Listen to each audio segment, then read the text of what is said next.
So just before we begin, these classes are a summary of classes. Can I give you that? Thank you. I invite you to imagine this planet 2,500 years ago. Yeah, and there were creatures crawling on the planet like you and I are crawling on this planet, essentially doing their own way, their own social media, right, which was seeking things out for happiness and avoiding unhappiness. We do that with this, we do that with work, we do that with relationships, we do that in cars, we do that in subways. They did it in chariots and traveling on horseback, and they did it in taverns, and they did it in all sorts of weird places. But essentially, this embodied thing has been here for a very long time, 2,500 years on this planet. There's a group of beings in India.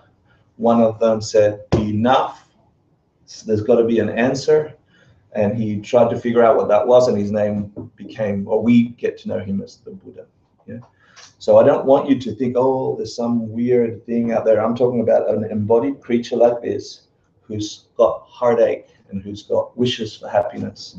And at that time, they were so persistent to try and figure out what is really going on here, because I know I'm missing something.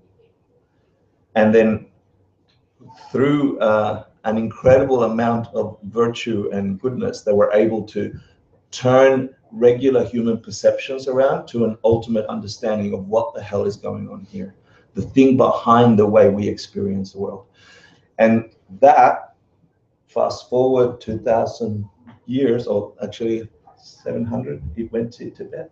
Yeah, at whatever time it went to Tibet, got copied and pasted both in books and in lineages between teacher and student, like verbal transmission of these key ideas that woke up Buddha to wake up this being we now call the Buddha, and got translated to people like us so we could do the same. Not so we could go to church, not so we could sit in a room and go, oh, I'm so good, and then continue suffering. The purpose is to transform the way we experience reality.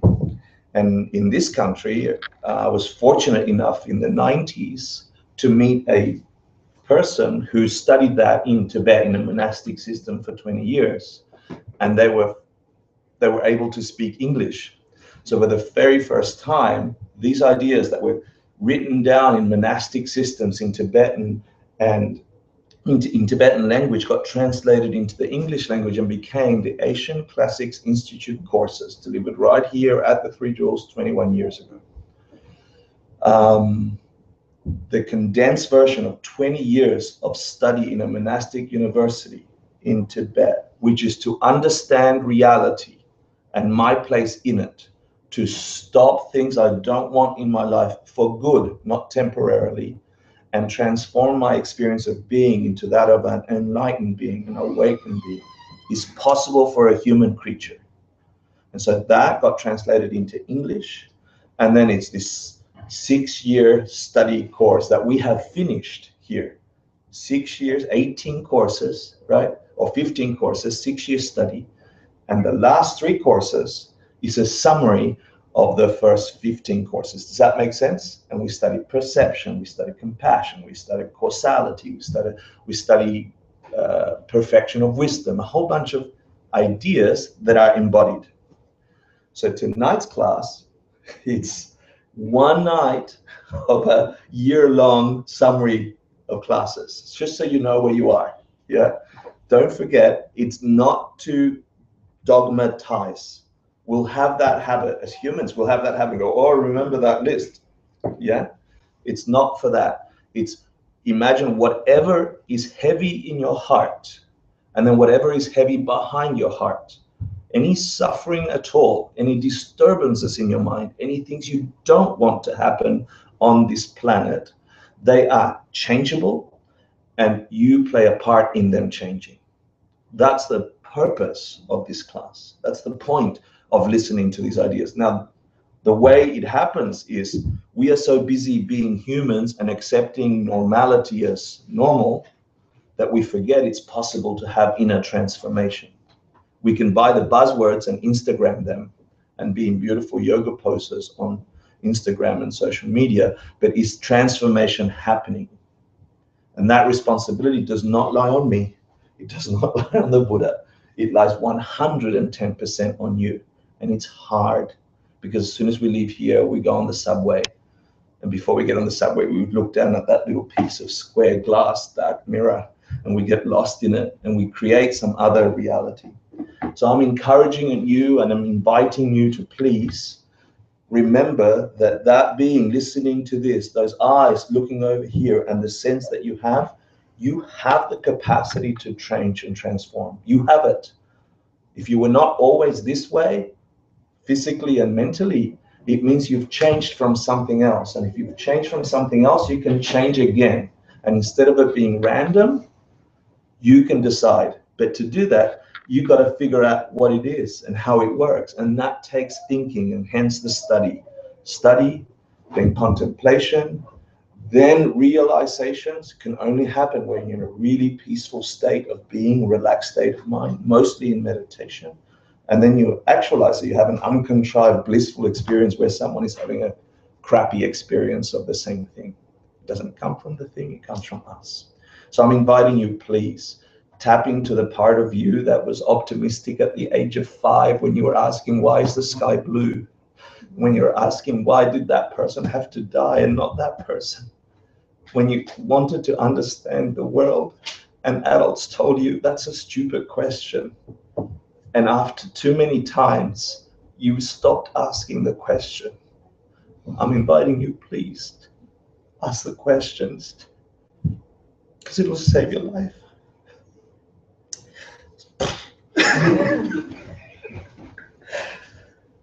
So to begin that journey in a traditional setting, we do a prayer.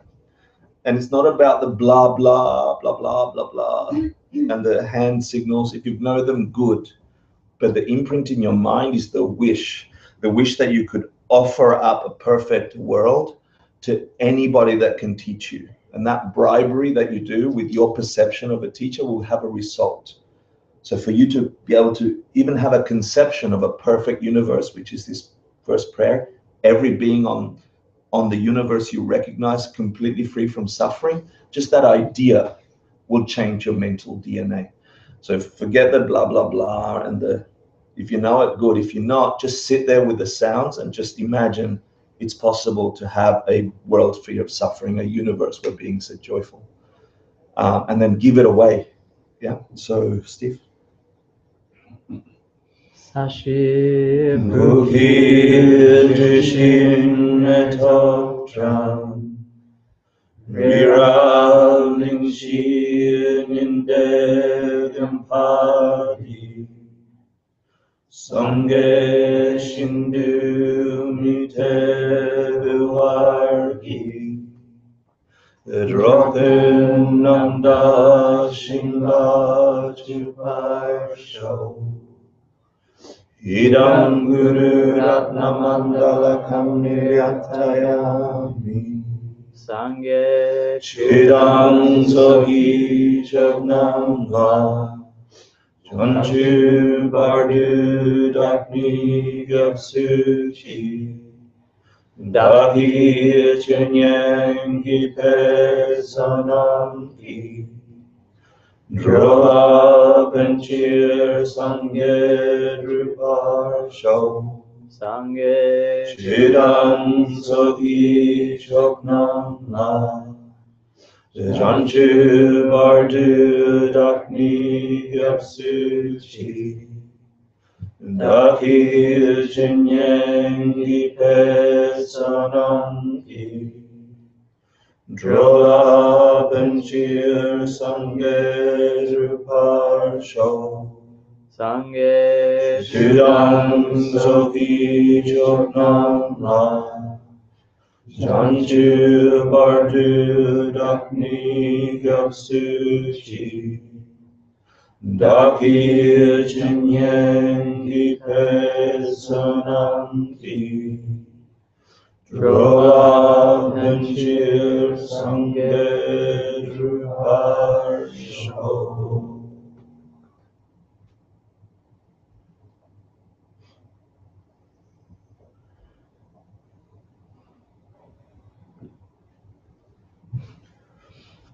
Just do a quick meditation, just a short meditation to get your minds settled. So find a nice posture that won't move.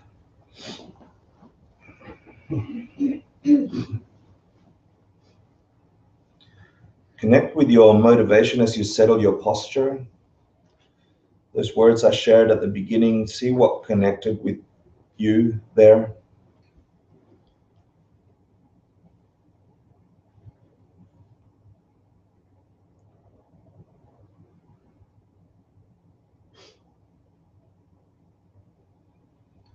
Have a quick scan of your body so you release any tension, and we can withdraw from the senses. And after you've done a scan and released any tension around your face and shoulders, let your body relax. Just gently bring your attention to the breath, naturally, without forcing it, as it enters and exits your body through your nostrils. Take your time.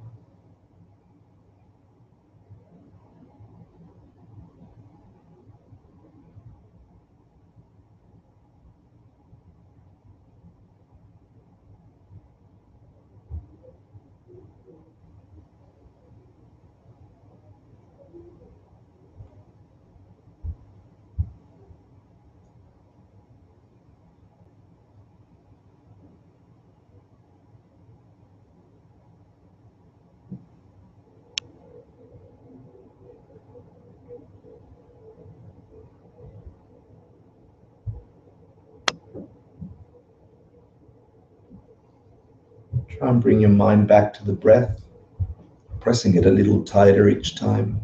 You can do this by following the exhale to its natural end and feel the suspension between the inhale, between that and the inhale. Or focus your mind on the inhale if you're feeling dull.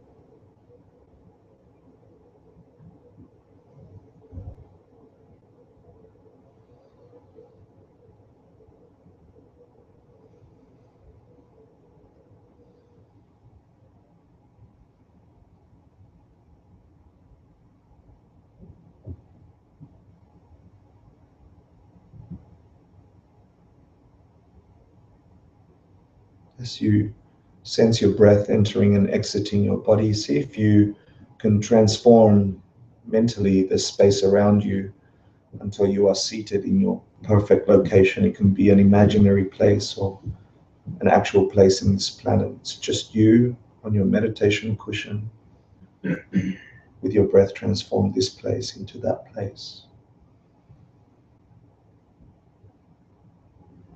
And that place is just perfect for meditation. Incorporate any sounds or sensations until you feel actually in that place.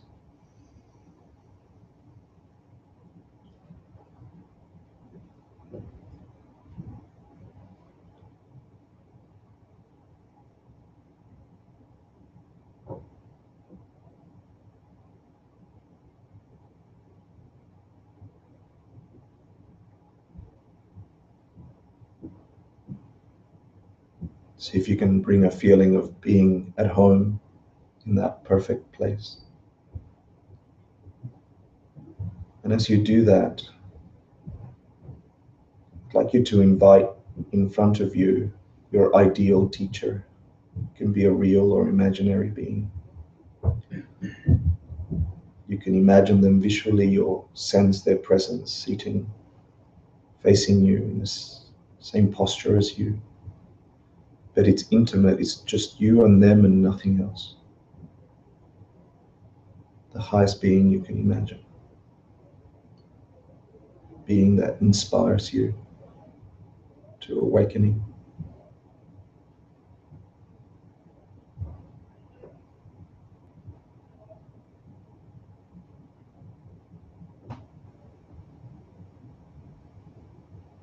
Just you and them.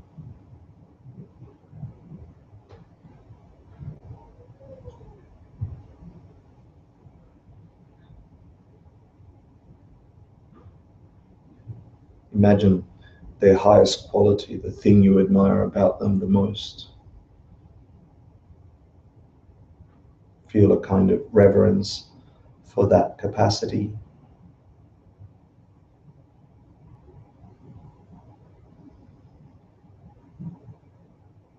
And with that in your heart, make them a mental offering. Just imagine you could create anything at all that would bring them happiness, that you wish to give them. It could be as simple as the reflection of the sun on a dewdrop on a flower, or it can be the entire universe bursting with rose petals. Anything in between.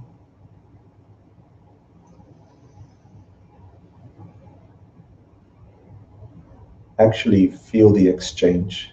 Imagine them enjoying your offering.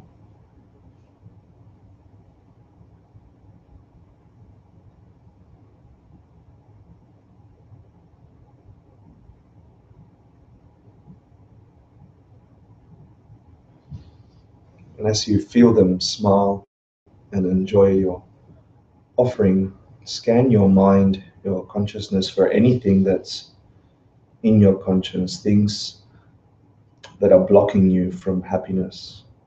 Maybe it's an action you regret. Maybe it's having gotten angry unnecessarily. Anything that you did to disturb the world or your mind that's blocking you from happiness, imagine showing it to them and wishing that with their help you can remove it.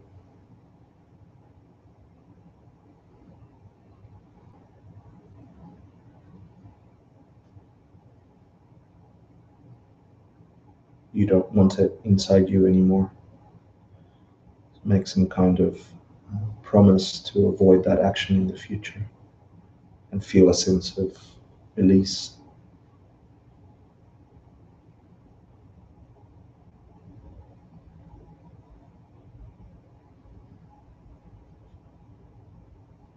And then equally, think of the most amazing thing you've done towards others in the last few days or months, some random kindness, some beautiful effort to get this world into a better state.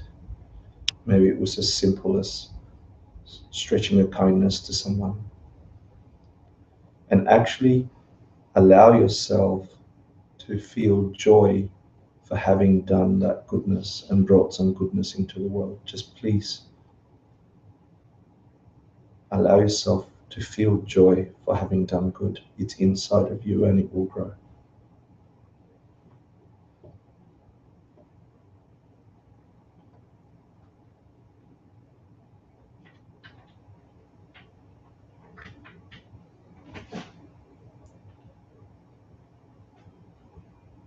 To add to that sensation, I'd like you to imagine all the beings in the meditation room that you left a few seconds ago to go to your private place. Imagine all those beings in that meditation room in the Three Jewels also feeling joy for having done something good. How much goodness in that room. Your hearts and their hearts filled with joy. That can have a real impact on the planet.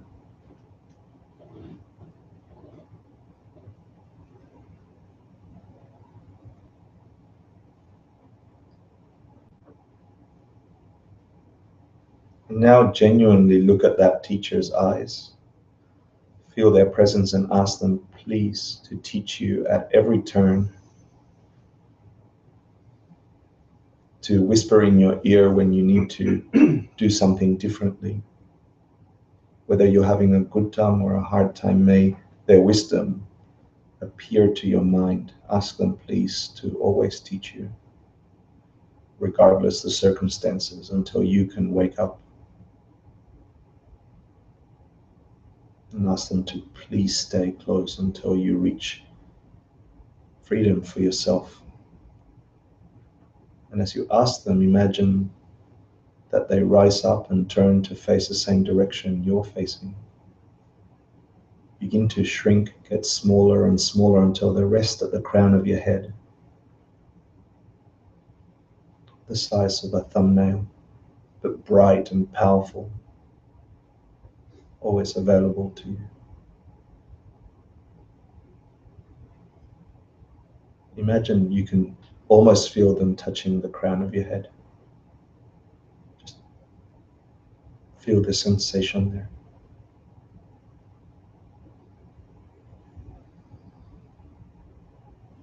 Gently watch them get smaller and descend down in front of your spine until they rest at the level of your heart. In a perfect place there, available to you at any time.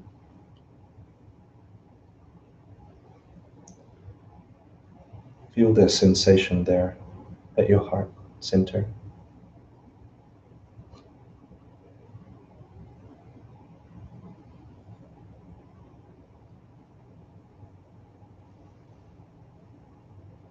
Enjoy the inhale and the exhale. Gently bring your awareness back to the sensation in the room. When you're ready, you can open your eyes.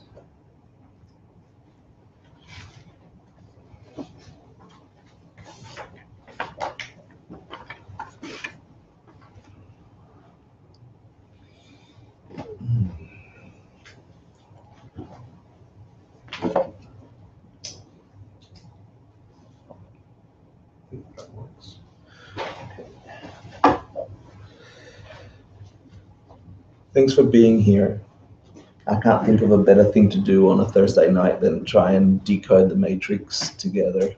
This real thing we're living in and we think is so solid until it's not. I feel honored to be with you. Thank you. So here's the summary of what we're covering. The first course we covered was Asian Classics Institute Course 1 that just gave a really umbrella overview about 3 core ideas of the Buddhist perspective. I was talking to Silva.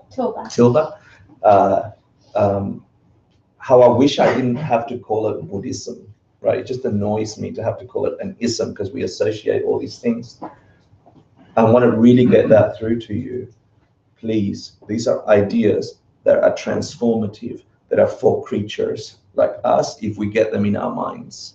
And as soon as we canonize them into dogma, we're sort of in trouble because they become solid and rigid. They are things for us to turn on.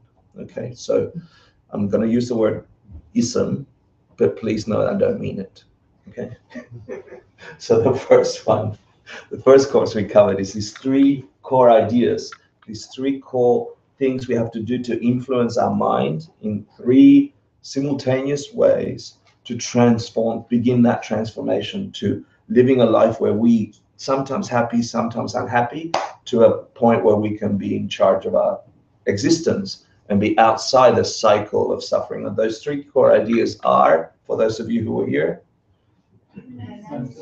renunciation, bodhicitta, correct view, which are really ism words, okay?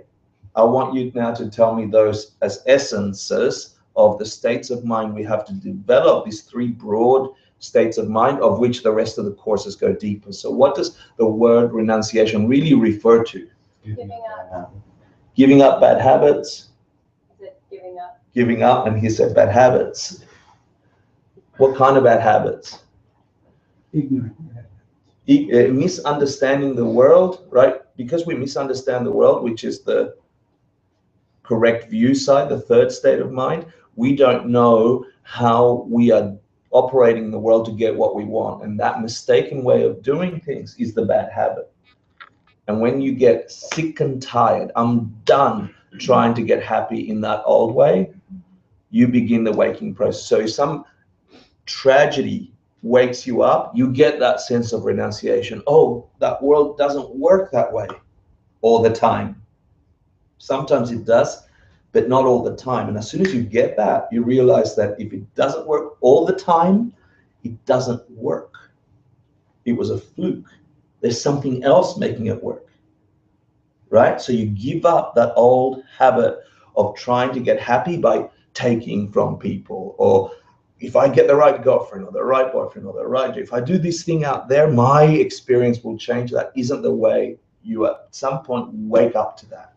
And so we have to nurture that state of mind. The 2nd state of mind is bodhicitta. Yeah, and what does that mean? Wanting others to be free. Right, it's exactly the same as that 1st state of mind, but realizing duh, I'm not the only creature on the planet that mistakes the way to happiness. And if I can find a way to really turn on an experience of this world that is blissful and perfect and free from that suffering, why not would I want it for them and them and them and them and them and them? It's necessary. You couldn't be in complete bliss all on your own and watch everybody else screwed. I'm fine, see ya. So, plus, if you're going to do the work, it's the same work. The only thing that shifts is your motivation. The same work to happiness. The only difference is you think about it towards others as well as yourself. Yeah. It also puts you aside from selfish enlightenment. Yeah. And the third way is the third big idea that we influence our minds with is correct view. We said, what does that mean really? Understanding where the world comes from. Understanding where the world comes from. Can we add really comes from? Yeah. Yes. Yeah. So there is a way we experience the world, and we think that's it. We think that's it. But when we're mistaken, it mustn't have been it. There must be some other things at play. And understanding the core ideas of karma and emptiness, these two big important ideas, which are words, but they refer to things, okay? And the simplest way I can explain those things is emptiness is the fact that nothing at all is only the way we're experiencing it. We are experiencing things through our own lens. Something is forcing us to experience reality in a specific way, and we think that way to be true. But the thing does not exist that way, truly. Why? Because someone else is experiencing the same thing, and they're having a completely different response to it, to the point of experiencing two very different realities.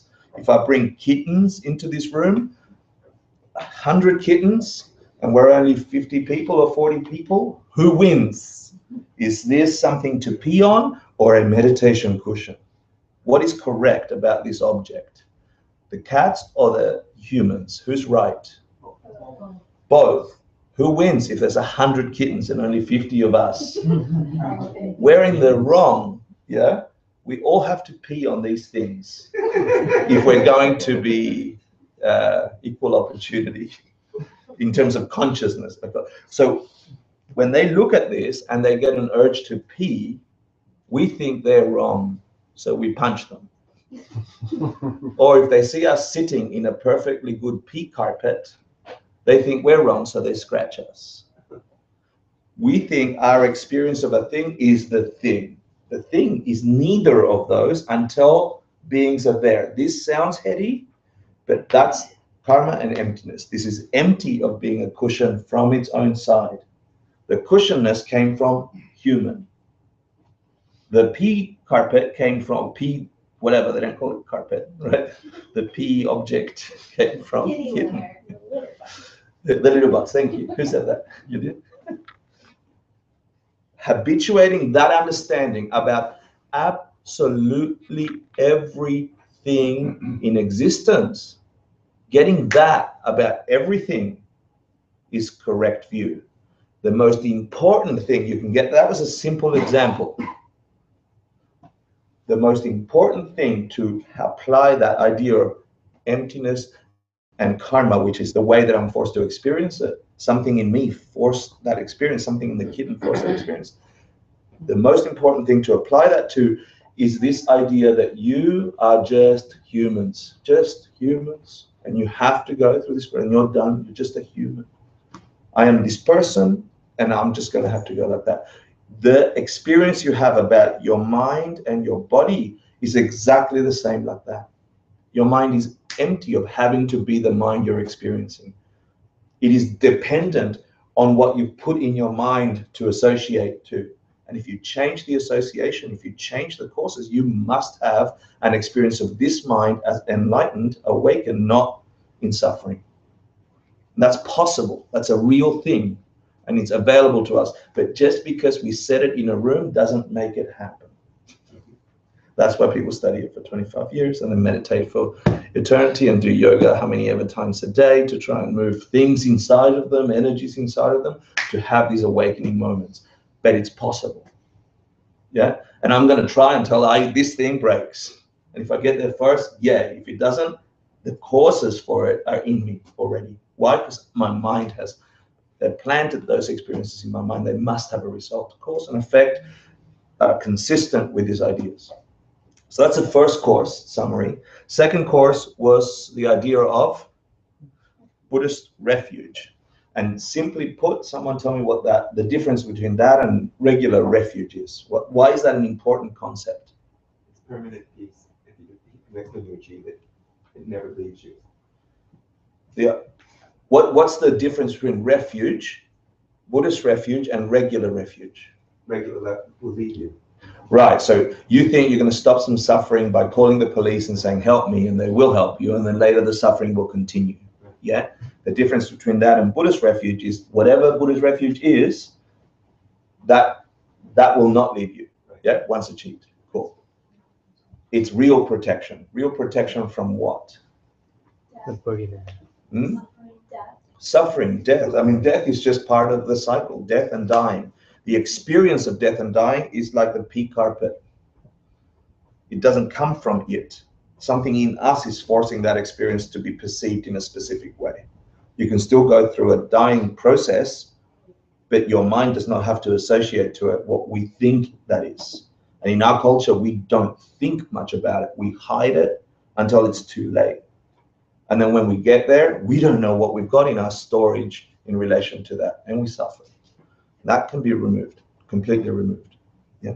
The third class, which is the last class and the class before, is applied meditation. Yeah. All these ideas are good ideas, big states of mind to transform, but they don't happen on their own. They happen with study, investigation, contemplation, testing, trying to break them. And the deepest way you can access them is through meditation, getting to the core of that thing that arises, that is your mind all the time, labeling, oh, that's this and that's that and that's. If you slow it right down, you see the process and you begin to see, oh, it's not a cushion. I just saw my mind creating that on a squarish, reddish, something-ish. If you see your mind doing that, that stays with you, and then you can look at your boss and go, he's not an asshole from his own side. Yeah?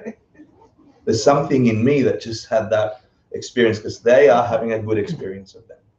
And I'm having a terrible experience. So it must come from that. But that you habituate internally, and meditation will land you there. And you are going to do, in the next 10 minutes, a quiz on last class. And for those of you who were not here, this is the opportunity for you to get to know all the people that were here and catch up mentally to all the blah blah I just did, and do this quick quiz. So put up your hand if you were here last class. Stephen, Rachel, Jacqueline, Richard. Okay. Rachel will take a corner. So this is fighting. Yeah, I'm making you all compete. You're taking a corner over here. Were you here, Noga? No, but Brett was. Brett? Brett will take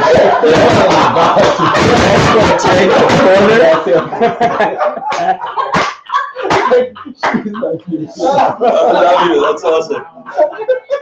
I know you did. I know, but I wanted to see if I could pick on you, and then you did a beautiful transition. So Noga will take the corner over there with Brett. Who's going to take the back corner? Sarah, can you take that back corner? And Richard, can you take this corner here? Yeah? I'm pretending you didn't watch that. Yeah. But it's all right. Steve, you can go help. Hannibal, you can go help. Jacqueline, you can go help any corner. Yeah, so maybe you go to that corner. And here are the 4 quizzes. Please take a corner. Look at the people you think are really sexy. Go hang out with them. And I'll see you in 10 minutes. It's just for you to discuss, get to know each other, introduce yourselves, put your names on the quiz so your names are recorded karmically. And this is the beginning of goodness. Do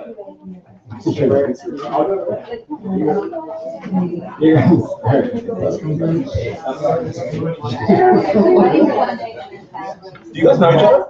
There's another guy over there. Everyone, do you want to have your own group?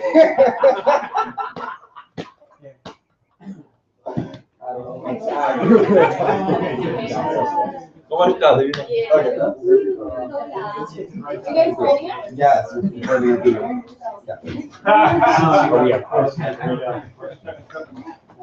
want to join the minority group? Yeah. Yeah. Sean? Sean, we need to write everyone's name. You guys want credit for the, I need your last name. Good idea, yeah.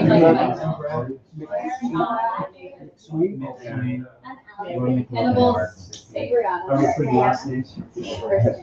What's your last name? She knows Hannibal. Bring her life. E-R-A-T-O-N? No, they're asking for very specific answers, so. From the last. Yes. Oh, name the 3 different types of meditation. Yeah. What is it? Ooh, okay. From that specific course. Yeah. You guys are you. And the third one. Oh, so the point is, okay. I can't remember, was it it's review meditation, so like anything that you're So then it's that. you know, the differentiation between your analysis and then there's. Give the meaning of the word long rib. And where does it come from? You got it? What's up there? Where's the name come from? Oh, I don't know what that is. Usually you ask. That's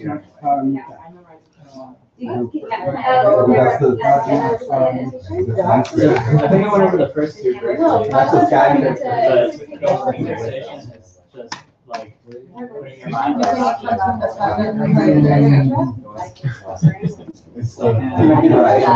You're probably right. What are you looking for, the answer? Yeah. When it said we know what like long run stands for, but where it comes from. Mm-hmm. That's Like I see it for sure. Where it comes from. Oh, don't put the answer. I'm not putting the answer. You're just reading there. The answer, that's projected, literally. Okay, so there's 5 great texts, the different levels of secret practice that's contained in this text. There's the 5 great texts, and the different levels of secret practice are contained in this text. So it's Abhidharma Kosha. So like mantra meditation. That's where my mind Right, I know it's all of them, but don't they want to do it? No. Well, that's different. Well, it says Vaishnav then. Yeah, well, but it's, okay, it's asking for which one is the great text, so okay, think of, Vasabandhu. What's the name? The Sangha, right? What if they?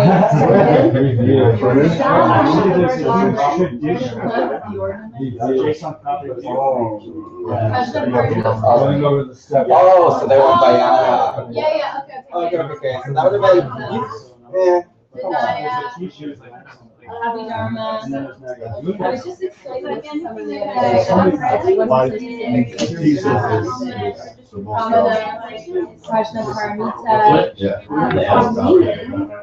well, they want to separate the sutras from the Maha. Okay. In other words, teachings on ethics. But it does ask, it doesn't ask for the 5, it does ask for the 5.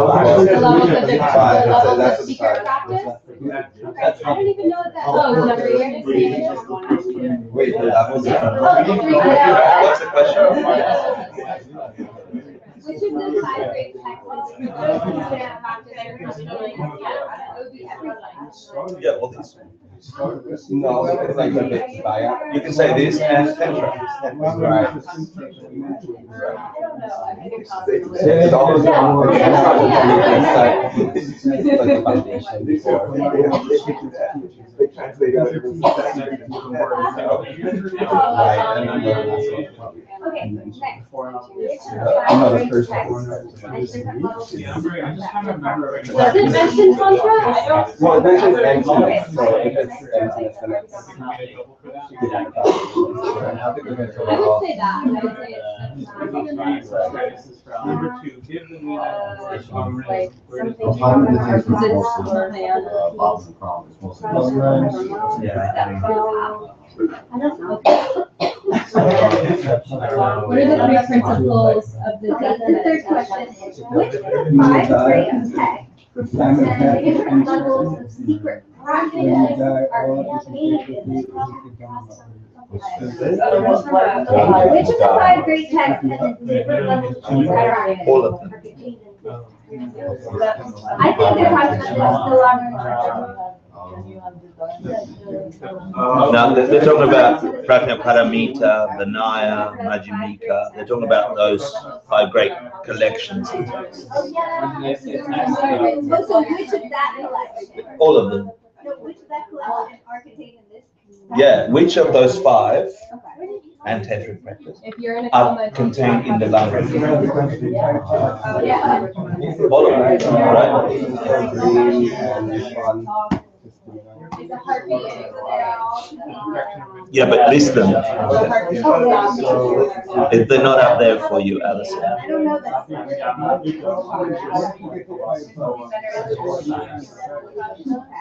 I'm just trying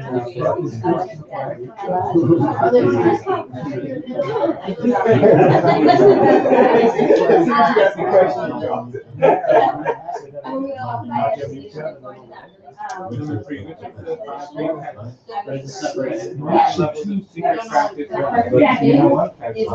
many are there?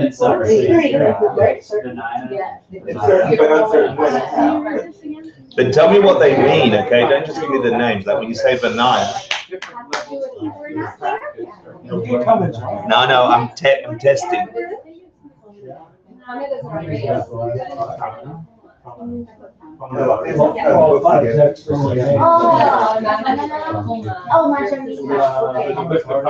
Regardless, it's the hormone just and then from that, the mind would have the in-between, between the next step, in between, then the person can have a perception of enlightenment in the in-between stage. So it's really the bardic stage of the person as well. Correct. So we'll put down the words that, It's the bardic. It's all 5%. That's just an in-person event. No doubt, it's a trick question. Yeah. It's all of them together, those 5, or plus Tantra, right? But what I want you to think about is, this is what the Geshe degree course is based on. So all these 5 great texts, but they mean something, right? I want you to know what Prajnaparamita means. It's the perfection of wisdom, but what does that mean? It's perfecting understanding of emptiness. Yeah. And then Vinaya is perfecting the idea of emptiness. Perception is Brahman. I want that answer. We also don't. Yeah, I didn't remember this thing. No, usually it's the name.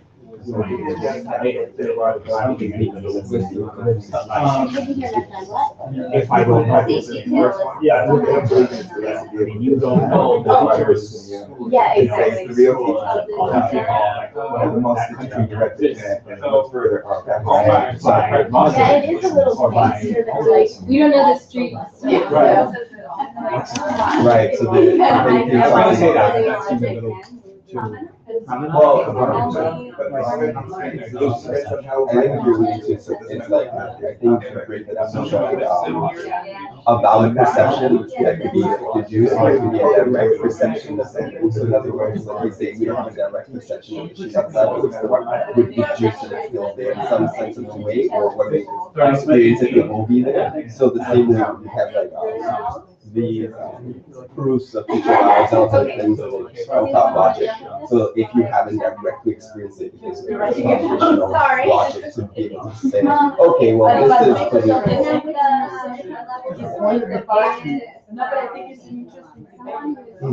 Yeah, but we're gonna cover it and then. We meditate on this stuff, so when it happens, we'll sit there. Good. Thank you for So when it happens, we don't know how long it's gonna take, we're gonna be old and dead and know it's coming, or you're gonna get hit by a bus walking out of the building tonight. If you practice, you're ready. So if the coma is if the state of a coma is actually a state of that, you want to prepare for the No. It's a whole, that's a whole And other you're level. there, That's a long. you're setting there, like, oh, well, I'm in a coma, it's not. Other things involved. But it, but what it does have is the, Anybody involved? I don't know. You guys. I know that. intention. Yeah. Three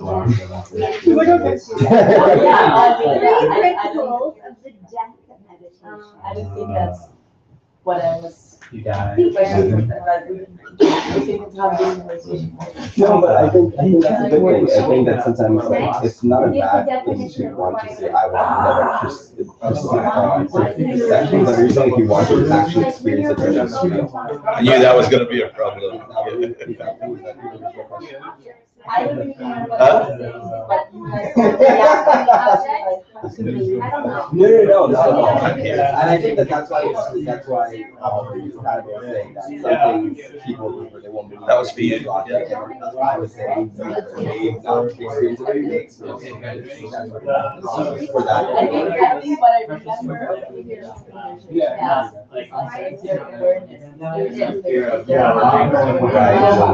and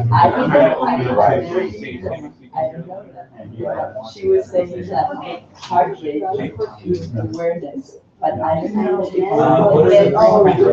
Did everyone get that? I have not That's been. a good part of It's so cool. Doesn't help me now, absolutely. Is it Oh, gonna help me so- when I'm in coma? I don't know. So the meditation is not only to help you when you're in coma, the meditation is actually to help you when you're alive. Correct. And when you're, because it propels you to say, you don't know when you're going to be dead. So let me use this life, this precious life that I said.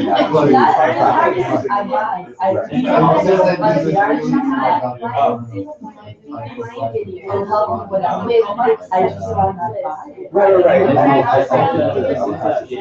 It might be like in between stage or between attitude, but it's more so Yeah, but I'm trying to think of it, like, it's more like trying to hear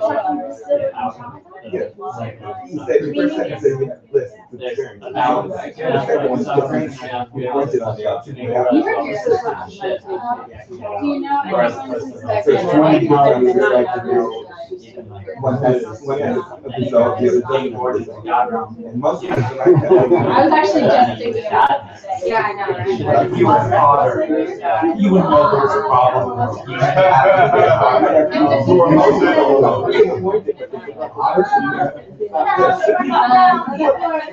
What are the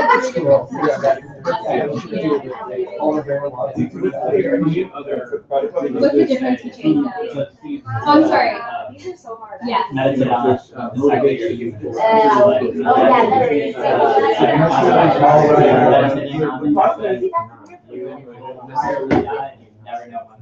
Human or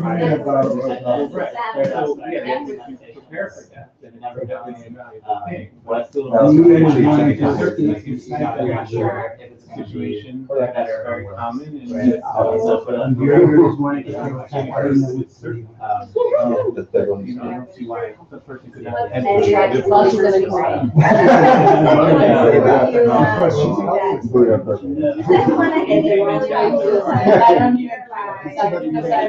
She's like, I may not be aware. You guys done? Because you're copying it word for word? Not word for word. I'm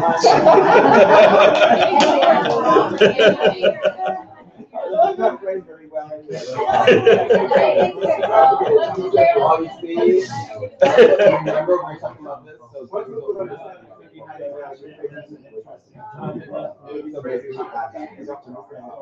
Okay, we have 1 minute left, ladies and gentlemen. Uno minuto.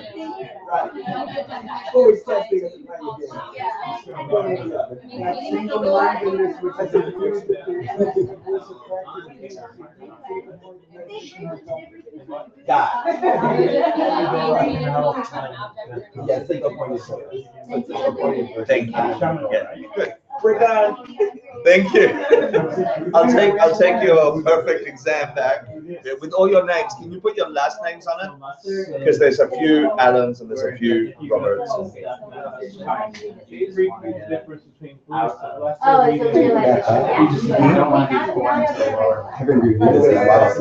You did good. I heard you. Can you go and check that they're on track and speed them up?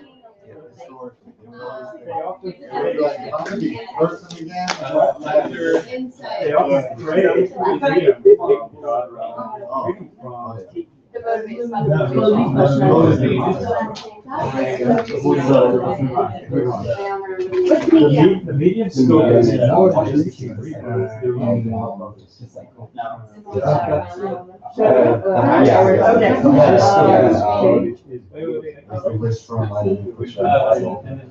Median is one of the median is Wisdom is to exceptional bliss. acquire virtue yourself or something like that. So I think in layman's terms, it's like taking the past. And putting it on Your stories of these young the highest offer, which is because they have to debate it, and then people have debated, and so they've added a word to address a debate, they've added another word to address another, and over 1,000 years, this is what builds it up. It's a super defense. Sorry, I know it's your pet peeve. You can't stop. Yeah. Because you're just overcome. And then at the very tail It end. wasn't that level. Yeah. All the virtue. I'm not sure. I just want to If the down is quiet, Just lower. there's. I'm not talking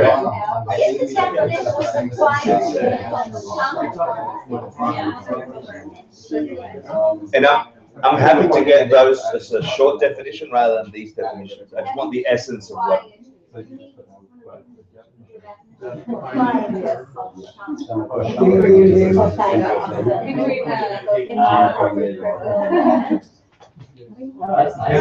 First, the same period.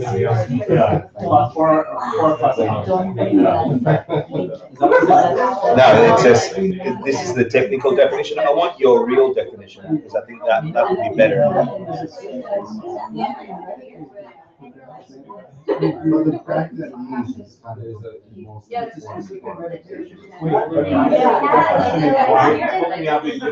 Why is it so? Why is it well, you just said that.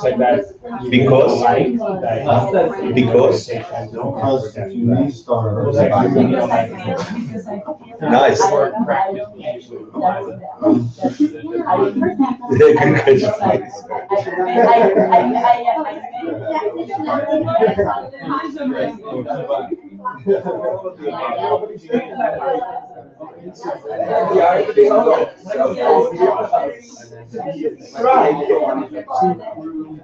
Okay, ladies and gentlemen, it's time.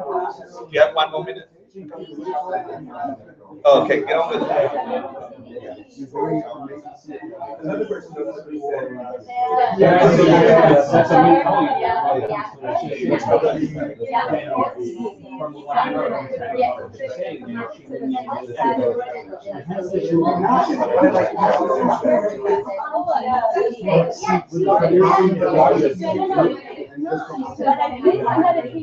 They're good.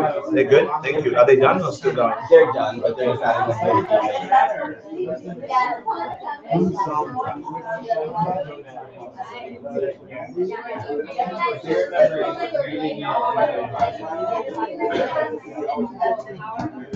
Can you collect and pass on and bring the room to attention?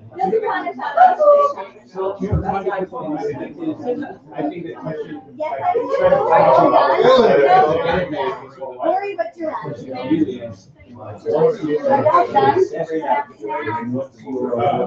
What do you think? I don't know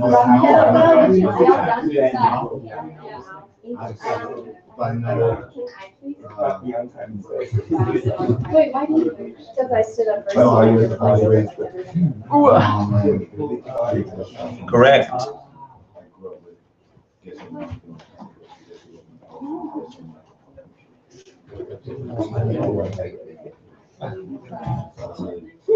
Thanks for doing the legwork. What? The legwork? Oh, the legwork. Right. While they still work. Quantify. Nope. That's weird. Ladies and gentlemen, we're ready? Let's see. Well, How are your minds? Full of stuff? Please know that these ideas that you just went through are processed in groups of thousands of people over a period of decades. And we've just like summarized them in 10 minutes. Okay, we've just grabbed it, the essence of it. So long as you have the idea there, it's not like in the West, we just consume stuff and we consume books and we're like, I just read that novel next, I just read that next. These books, the words in these books, the things that they do to our mind, the buttons it pushes are things you return to over and over and over, and you have this relationship with these words. So you just got a taste of it if it's your first time. If it's your 10th time, you got a bigger taste of it. Try having it in your mind for 21 years, yeah? And I've had these ideas in my mind for 21 years, and I'm forced to try and put them together. But when it happens, when they come together and you see the connection between the first question or the last question, you see a glimpse at what is beyond the limited perception we have at the moment. The world we are in is not the way we are experiencing it. That is our world, and that is changeable fact. These things are designed to take your mind to there, and when you connect that with that internally, because you've thought about it, processed it, discussed it like you just did now, something happens to you and you get a glimpse that you have power beyond your understanding.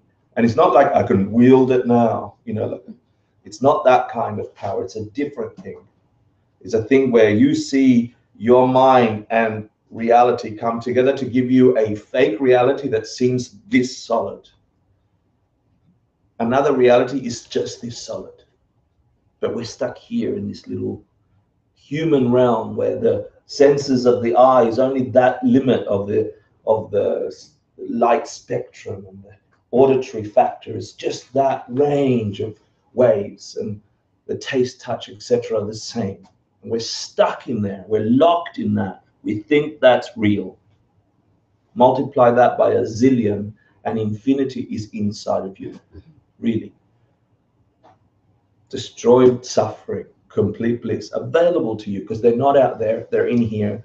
You are projectors of your universe, and if you load the projector in a specific way, your universe will really be the way you've loaded it. So I know that's the message over and over and over, but I really want to get to it. So why know this stuff? What's the point? The idea here, Mr. Gollum, the idea, it's my precious, it's my thing, that death and dying, that thing that destroys everything inside of us, that's changeable. You can get rid of it completely. I didn't expect it to be so loud. I'll do that for you. You can transform. So the idea of the class tonight, which is on logic and perception, the course is the proof of future lives. And it's something that doesn't happen often in the East, because in the East you grow up with the prejudice that you have a past life and you have a future life, and that's just what mom taught you, and that's what it is. You don't need to prove it. So this is a difficult topic for Tibetans to debate or to discuss, because it's an assumption. And when my teacher, Holy Geshe Michael, got to debate this with the Tibetans, he was the best at presenting the Western position that there is no future life, because that's how we believe. We believe a certain way. So he had all the right answers and all the logic to disprove past and future lives. By the way, if you prove future lives, by implication, you prove past lives, right? So we're not going to get to that exactly tonight. We're going to get that next week, the actual proof of future lives. But we're going to get the foundation of that, and where in the canon of Buddhist thought are these ideas proven with logic and perception. And they are proven in the books. You all had the 5 great books, right? You had that answer. One of them was Pramana. Yeah, the books on logic and perception.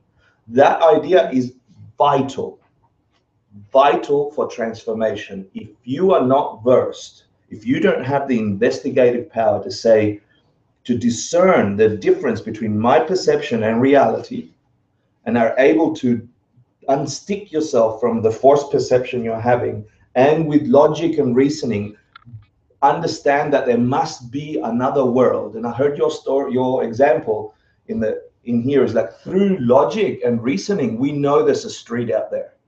And we know that as hard and as real as when we walked on the street. We assume that just because we went up the stairs and locked ourselves in here, the street didn't disappear. But we have a quick logic, a quick logic. We have a quick logic. No, not now. I have 45 minutes to do 2 hours. So can you save it? And then if we got room at the end, vomit it out. Because I might answer it in the way. Yeah. I know you hate it because you have these great questions that you just want to debate, and I wish we could. You know who's really good at debating in here? Over there. Ori. He's so good. No, he is. He'll shred you to pieces. Yeah, absolutely. I am not good at debating. Yeah. I just want to get the sequence into you, because next week when we come back, we're going to review this in the quiz, and you're just going to get the essence. But I just want to get them in there for you now. So the idea that there is a street out there, with logic, you think about it because you left it. You walked up the steps or behind, and you believe that's there, right? We'll get to it in a second. So in the books on logic and perception, understanding how we as creatures experience our world, we can deduce logically with reason, same as Aristotelian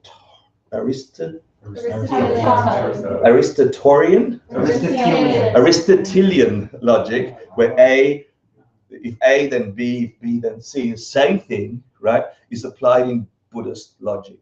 The big difference between Buddhist logic and Aristotelian logic is the purpose or the goal of using reason. Now, you use it all the time. You don't have to be a brain. You use it all the time. Here is an example of you using logic really quickly. What do I have in my hand? Kandal. Huh? Kandal. What do I have in my hand? Candle. Okay.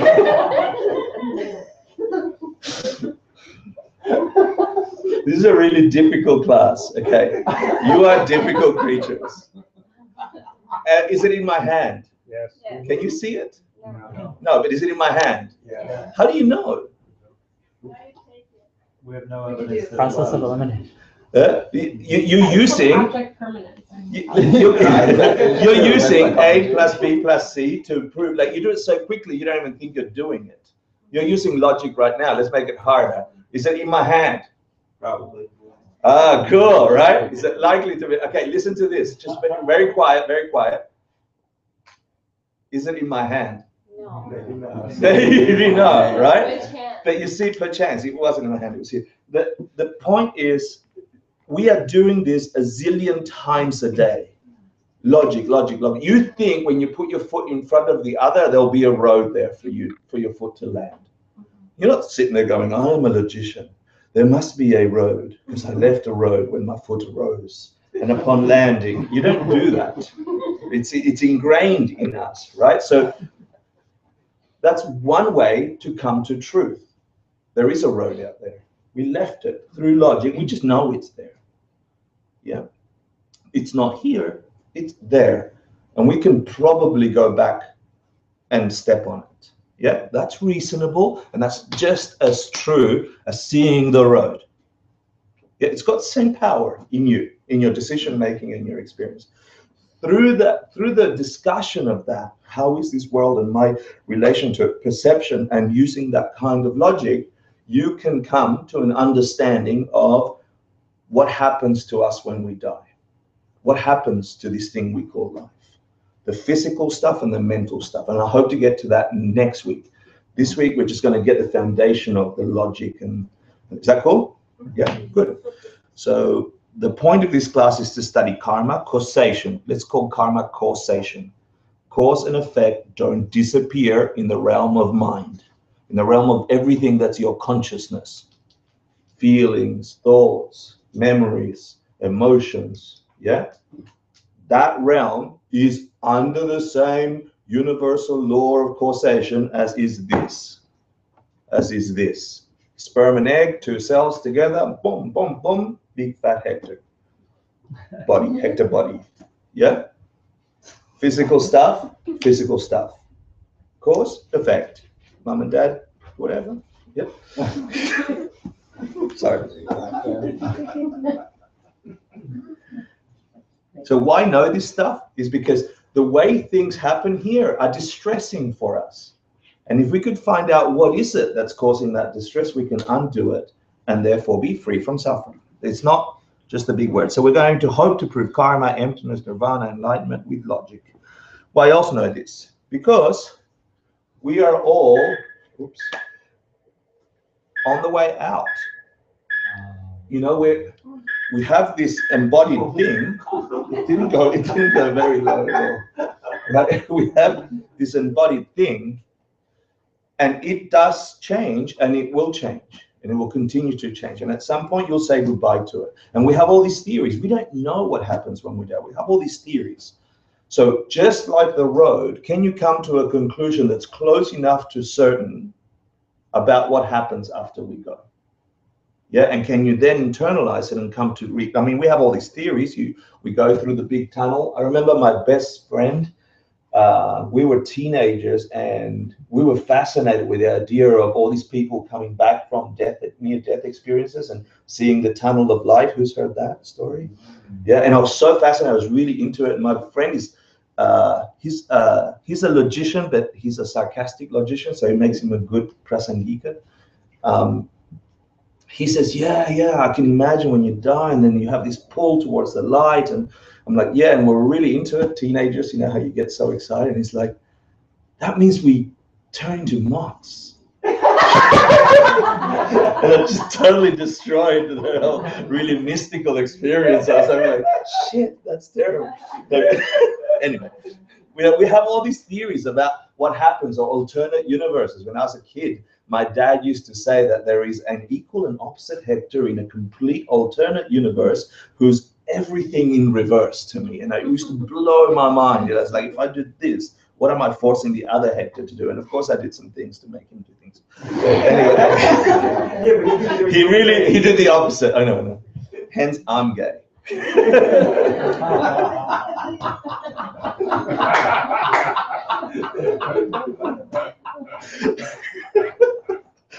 Mistake. Okay, so just to give you some grounding about where this stuff comes from. It's not just made up. It really is a meticulously kept lineage of verbal and written instruction. We're not allowed to change an idea in it, because if we do, if I give you the Hector version of this understanding, you're going to be as screwed as Hector. Yeah, I'm going to give you the Buddha version of what was taught and what came down and who it came down for, so you can have validity. Plus, it's really cool images of Master Dignaga, who's like the grandfather of logic in Buddhist schools. He wrote this book called the Compendium on Valid Perception, and there were people in India at the time, who would debate him on the idea of logic and perception. If you get that right, logic and perception, you then have, you remove the blockages to understanding reality.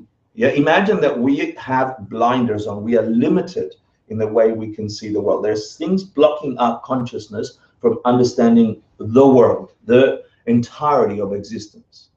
With logic, you can just see past the blinders, initially, intellectually, and with practice, viscerally. Yeah, and that's the whole point of this. And then you decide your future. So Master Dignaga wrote this book, and Master Dharma Kirti, don't confuse him to Chandra Kirti, wrote the sort of a defense of Master Dignaga's book. And so the excerpts, if you go to the reading, come from this. For those of you who have studied in depth, this is important for you. For those of you who are just looking at the review class, just know that these people are like you and I, except way better. No, like you. They were born from a parent, and they ate porridge probably or something, and they pooped, and they had stomach aches, and they probably loved, and they probably had heartache, and they had parents, and the parents probably died, and they had siblings, some of them. Yeah, they're embodied creatures. And what did they do with this thing, this precious human life? They investigated what the hell is going on here. Brilliant minds tested the Buddha's teaching, said, can I turn it on? And we're fortunate enough to be able to have records of that. But they mean nothing if we don't use them for ourselves. Then you have Gyaltsab Je, one of the main students of Je Tsongkhapa, the logician. And so he wrote a commentary. Can you see that's very dark? Commentary, Path to Freedom. And then lately, Geshe Wangchuk, who wrote Jewels of True Thought, and they're all commentaries and all explanations on the content we're getting tonight. Just so you know, it comes from beings other than just me. The basis of all logic, and the thing you'd get asked in a Tibetan monastery is, what's the purpose of it? What's the point of it? And where did it come from? Who was the first logician? The first logician in the lineage of the Buddhas was Lord Buddha, the Buddha, right? And the quote from Lord Buddha that people are expected to begin their debates in the debate ground is this this quote. Can someone read it to me? I, or someone like myself, can judge a person, but no normal person should judge another, for he or she will fail. Great. And sometimes they translate he or she will fail to fall. Is it true? Fall? Fall, but sometimes they go will fail or will fall. Sometimes they translate it in either way.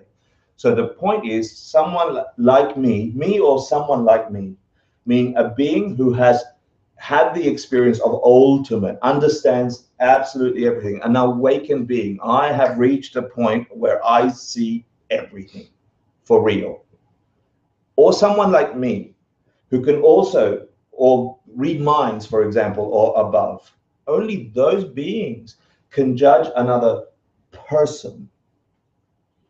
And anybody else that judges another person that doesn't have that capacity to see all things, past, present, and future at the same time, blah, blah, blah, or can at least read minds. Someone who tries to judge a person without that capacity will surely fail or fall. Yeah? Judge means I decide that he's an ass because he said X and X words. And here is the problem, okay? If I am not sure because I cannot read his mind, or I don't have access to all of reality, I can judge his action. Don't say bad things to Paul, yeah? Because it hurt Paul's feeling. That's not a good thing to do. I can do that, no problem. But for me to think that I know Stefan's motivation, I don't know his transaction with Paul. I don't know if he's trying to help Paul overcome something. I've got no idea. So for me to decide this guy's an ass, then has all these implications about the way I relate to him, the way I treat him, the way I tell other people about him, etc. And all those actions, are they going to hurt Stefan or are they going to hurt me? Why? They're in my mind. He's an ass. What an idiot. Look, he says stupid things.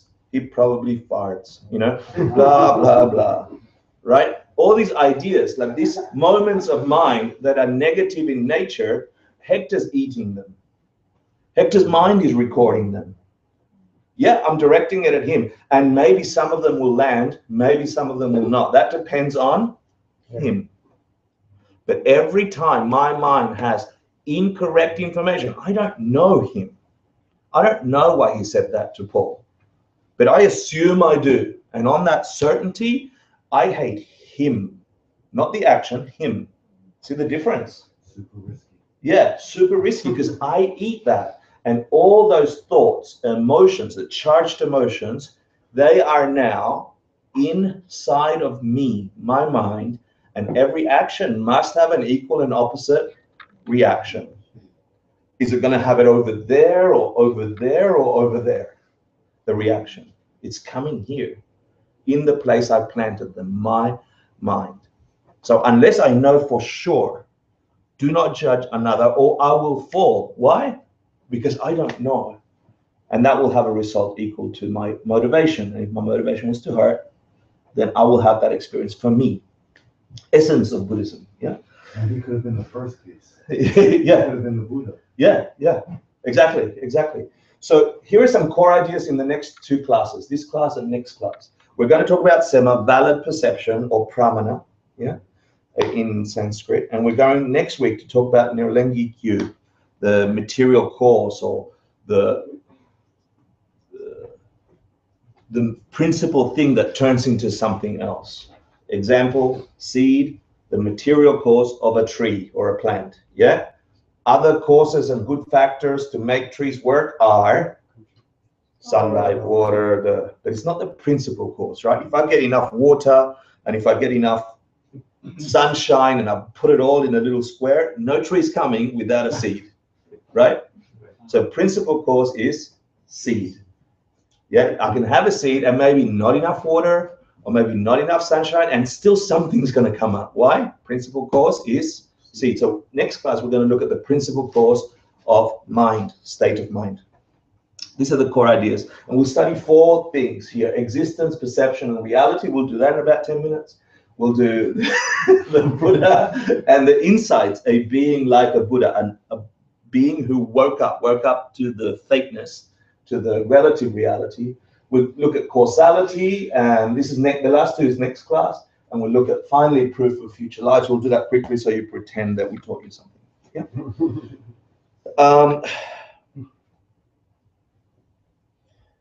I wanted to give you this example that we are living with blinders, that we are constantly living with blinders to the ultimate way, to the way everything exists. And that's good enough 80% of the time, 90% of the time. Yeah.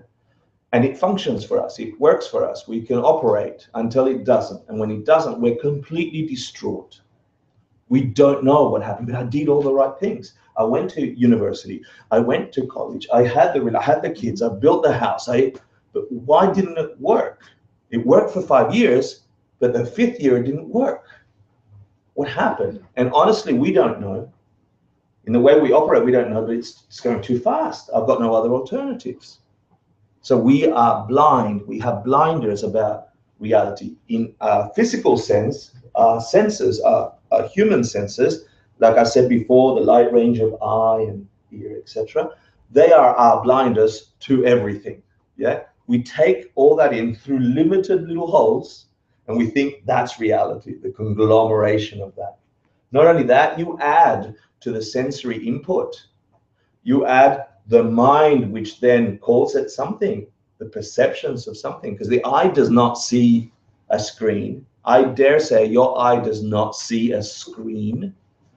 Your eye might capture lightness and darkness and squareness, but screen, that's a screen, that isn't through your eyeball. That's something else that comes together and calls it screen. Yeah? You're not hearing words. Your ear is not hearing words, sorry.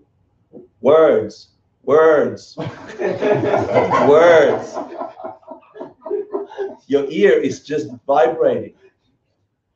And then something, You can still believe science, no problem. I'm not refuting science. Electrical signals go to an organ called the brain, which is not the mind. Yeah, and those electrical signals go bing, bing, boom, boom. And then upon that, something says words, and that whole meaning structured around the sounds, words. You've just put a whole bunch. That didn't come from the words.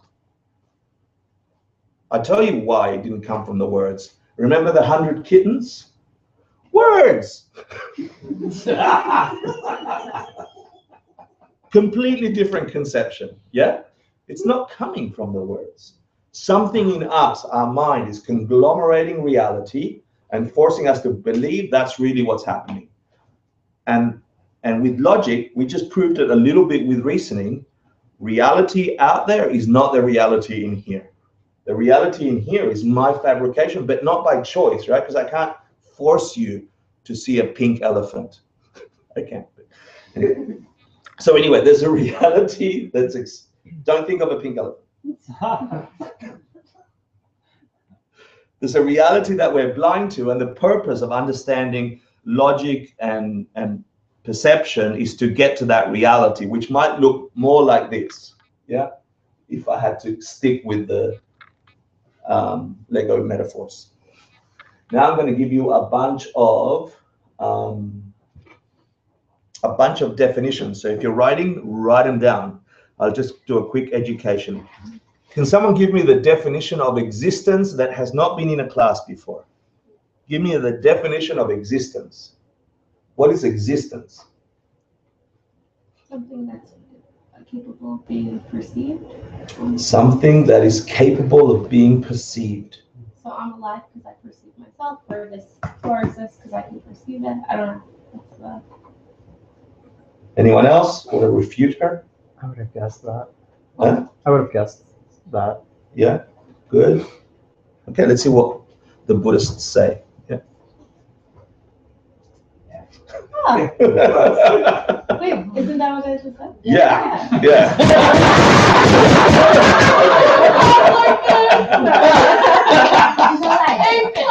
Can you tell the story? Can you tell the story of how you ended up here today? Yeah, sure. My friend, I was supposed to stay late at work, and then my friend was like, "Hey, I got 2 tickets to SpongeBob lottery. You want to come?" And I was like, "Yeah, where is it?" And he must have said the Palace Theater, but I thought he said the Public Theater. So I rush down here. I get to the Public Theater, and I'm like, I'm picking up tickets, and they're like, "Oh, what was your name? What show are you singing?" I'm like, "SpongeBob," and they're like, "Oh, sweetie." I'm like, "Why?" And I was so angry. And then I was like, "Okay, there's a reason why. I just need to sit down and figure it out." And I'm like, "Nothing." I'm like, "I guess I should just go home," but I was like, maybe I should call my ex-boyfriend who lives around here. I'm like, that's not why I'm here. I'm like, I really want. I'm like, that's not why I'm here. And then I meditated for a few seconds to try to, and then I was like, oh, meditation. So I just Googled meditation, and I was like, oh, it's down the block. So yeah. That's awesome. And then she comes to the class on valid perception because, yeah, the definition of existence is that which is perceived by a valid perception, like the floor, and like myself. Thank you. That's amazing. No coincidences. So you got to grapple with that. I'm putting this so you can fill your mind today with these ideas. Next week we'll get to work with them. Yeah, and debate them. That which is perceived by a valid perception. Yeah, you should begin to have a little problem already. Existence, something exists if it's perceived with a valid perception. Yeah. And so I need to tell you what a valid perception is. A valid perception is a fresh, unmistaken state of mind. Why the word fresh, do you think? No drugs. No drugs, maybe. Present, maybe. not a memory. No past or future. It's in the moment. It's alive. It's not memory. Yeah. It's a fresh. Yeah, that's the fresh. You were just yeah. Thank you. Not affected by emotion. It's really to discern that you are not bringing memory into it. Yeah, so that's really why they're fresh. Unmistaken state of mind. That's your part about the drug, and that's the song. So we'll get to that in a second. Yeah, we'll get to a valid perception. But first, I'm going to say there are two types of valid perception, which you discussed, and we already discussed a little bit, and then they refer to 3 levels of reality. Yeah. So 2 ways to validly perceive. I already covered them. What's one of them? Direct and deductive. Direct and deductive, right? So when you are on the road on 4th Avenue, you have a direct perception. Your eyes are on the road, and there is a road. Yeah, your feet are on it. Direct experience. Yeah. And when we were up here talking, we had a deductive. Yeah. There's still a road there. They're about as solid as each other, those two. Yeah. Maybe a little room for wiggle with deductive. Yeah. But 99% of the time it works for us. Fair enough? Yeah, good. So those, let's see if you got that correct. 2 types of knowing perception, 99%. Good.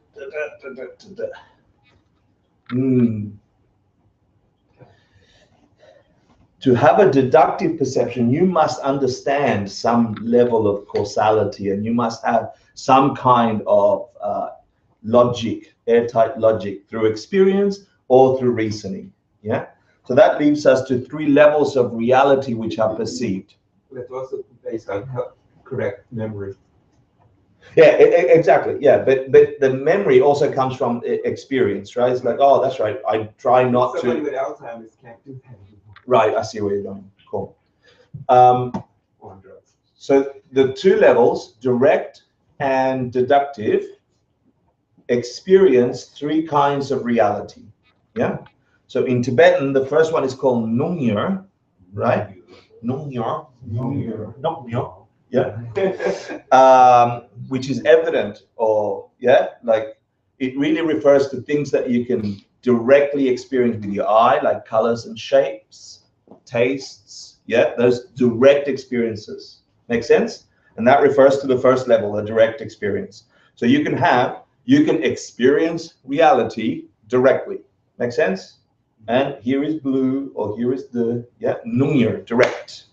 And then the other 2 is Kokyer, which is hidden, or Shintu Kokyer, very hidden.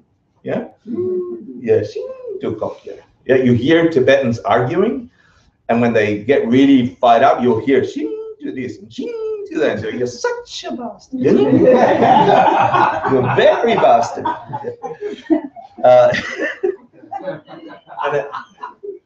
No, you do. You hear that. That's the only Tibetan I get to remember and understand. So the hidden is the road. Is that fair? That's one example for us. In a classical example in literature, in Buddhist literature, a hidden reality, a reality that's hidden from direct perception, is ultimate reality, that of emptiness. Yeah, emptiness is a kind of reality that is hidden from us, and we must get to it by logic, deductive reasoning. Does that make sense to everybody? Yeah. There's also another level, so atoms and the subatomic particles and all that stuff. We can't directly perceive it through our senses. Right, we do that through logic. Yeah, but you can have, no, you're right, you're doing through data, and then data with logic. Very, very true. And then so there are 2 big important ideas of Buddhism, right? And this class will always be about karma and emptiness. The 2 essential things we must understand if we want to break through the veil of reality that we're currently locked in. If we want to break through that, we must understand these 2 important ideas. Karma, the causality, the stuff in our minds that we put in there that then forces us to experience a reality. And emptiness, the fact that the things we're experiencing don't have a nature coming from their own side. That nature is experienced through our karma, the stuff we put in our mind. Make sense? Mm-hmm. So karma and emptiness are Shintu Kokyer and Kokyer. Emptiness is not that hard to see. It's hidden reality. You can get to it through logic. We just did. What's this? A cushion or a kitty litter carpet pee thing? What is it? The scratching post. Yeah, or a scratching post, that's probably better, right? So, That's how many humans and cats are in the room. right. Well, it's all of them, right? But it's dependent on the mind.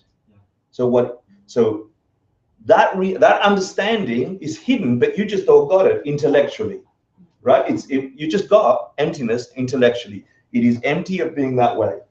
This thing is empty of being glasses from its own side. There is nothing in this object screaming out, glasses, glasses. Prove it. Kitty cat, what's this? Their mind doesn't instantly go, glasses, let me try them. Yeah? I see things through human eyes. No, it doesn't happen that way. There's nothing in here forcing an experience of anyone. That is fact. Yeah? But it's hidden to us. We think it's glasses. That works enough 99% of the time for us. So we say, give me the glasses, no problem. As soon as you as soon as this doesn't become glasses for one creature, either the creature's crazy, not having a valid perception, it's wrong, or we're wrong. Oops. Right? Because if it's not glasses from its own side, if I leave it there and everyone leaves, and kitties come in and they all go, look at the glasses, then it's glasses. Maybe they just don't have any interest in our class. Maybe they don't, you're right. They just because they can't see properly. I'm not saying that it's wrong that we think it's classes. It's wrong if we think it can only be perceived as classes. Thank you. Awesome. Yeah, correct. And that is what valid perception is. Is it glasses? Yeah, validly glasses. For whom, you should ask? For whom? They're your glasses. For humans, for Hector. Yeah, good. For whom is for whom? Art for whom? For whom is a pea carpet? For cats. Validly it is. They have a valid perception that you can pee on this. And it works for them. Why? They pee on it. No, that's reality for them. Has that happened on this one? No. I keep referring to it. So then something that would be Shinto Kokyo or very hidden will be a classical example is like the subtle workings of karma. We just had the obvious workings of karma, right? You do a good thing in your mind, it must have a good result. Fair enough? Yeah, good intention, good result. You can't get apples from a banana seed. You put crappy seeds, you get crappy results. Generally, we can get that with Kokyo, with hidden reality. But very fine details, like why is this little nook here? If it's all coming from my karma, if my mind is forcing my perception for this to say brick with blemish, why this blemish? What caused in my mind this specific blemish? Those very subtle workings of karma, or why did I get to meet you tonight and SpongeBob not? Yeah, why did those are very difficult. Yeah, the specificity of karma is very difficult, not for a human or even stretched deduction. They say for something like that, you need someone that is an enlightened being or someone that has reached that kind of reality themselves. And then you have to use a little bit of logic to say, oh, they seem to know what they're talking about, and then some kind of trust, like you would with a doctor. If you had a cancer, you're not going to a veterinarian for help. You're going to a cancer specialist.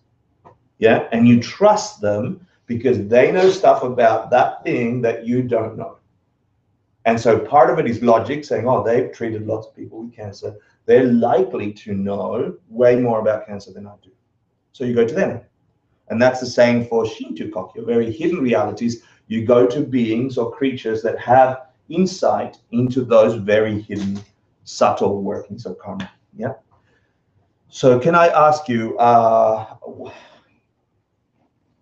I ask you a question? You can if it's not like her questions. So the Shinto. Shinto Kokyo. Yeah. The way that I've understood that kind of thing is not that there's a being that is so high that can understand it, but we create that meaning. Like we decide why it's like my show that I messed just because it's a perfect example, right? So So it's not that it had, oh, it was because I was supposed to be here. It's I chose to be here, and that's my hidden, meaning in it. Yes and no. Okay. There is such the analogy you're using about I put that meaning on something is Right. part, but something forced you to be here, like in that corner. There was two things coming together: an inertia from before and your choice in the moment. Yeah, and they came together. The thing that pushed you here would be Shinto Kokyu. Yeah, would be like there's something I don't understand that made that whole bunch of things come at this one moment at once to appear. That's difficult to discern logically. That's all we're saying. Yeah, but somebody that has the capacity to discern logically very hidden things about this matrix I keep referring to, like a doctor that knows about cancer, they are somebody we would go to say, can you explain to me? And then apply logic and reasoning and experience to say, does that fit true? And I'll give you the tests of understanding pramana or valid perception. Yeah. I also wanted to make a difference between valid and correct perception. Valid perception is glasses for humans, valid. Chew toy for kitty cats, valid. Yeah, they're both valid.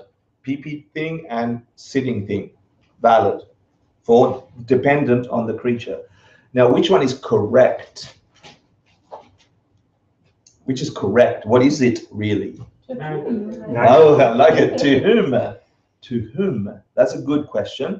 And then you would return to say, okay, to a kitty cat, validly it is a pee thing, and to a human it is that. But remove all kittens and remove all humans and remove all perceivers. What is it?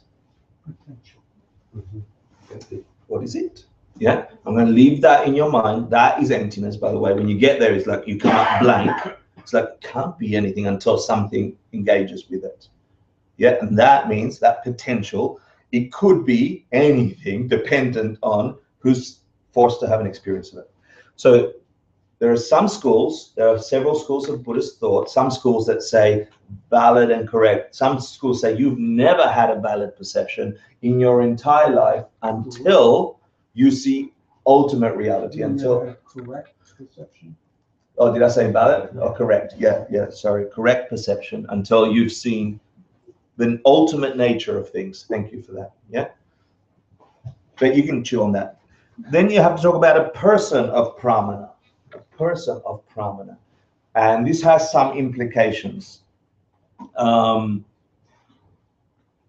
First, you have to, I guess, come to a logical conclusion, or experiential if you're fortunate, that the evolution of what we know as the human mind can go beyond the limits of humanity. Yeah, is it possible for a mind to extend beyond the reaches of human, to be broader than the limitations of human? Do you think that's a possible thing for a consciousness, for a mind? Yes.